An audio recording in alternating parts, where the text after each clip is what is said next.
Every time it comes to discussing the price as a commission artist and freelance copywriter, I get a little paralyzed because I don't know just how much my work is valued at.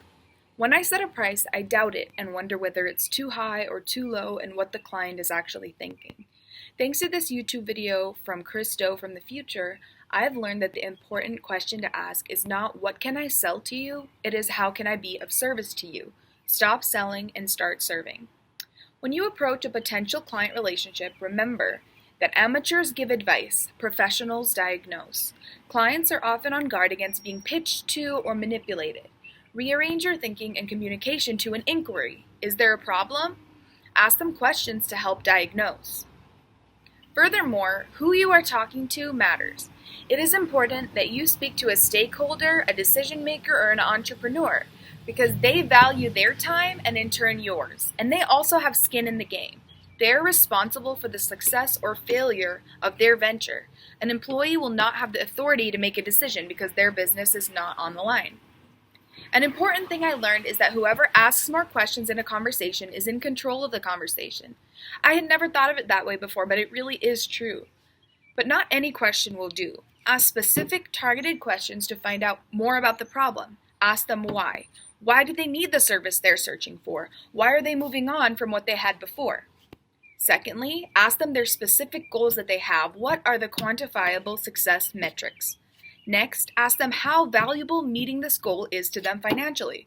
What would they be willing to spend for the fulfillment of that goal?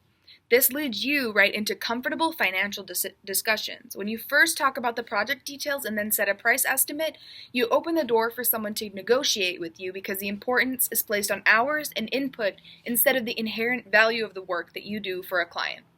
Often when you set a price, you may be underselling yourself. Never assume you are getting more than you deserve. When you let the clients think about and assess the value of what you offer, they sell you to themselves. In this video, Chris does a few natural role-play client discussions, which are really helpful. I highly recommend watching the video if this summary was interesting to you. There are a couple other recommendations Chris makes that are fantastic. Firstly, as an entrepreneur, don't be afraid to take risks for high reward. Chris shared this quote from Jim Rohn, a renowned American entrepreneur. Don't spend a small effort for big results. Be ready to take anything you learn and spin gold from it.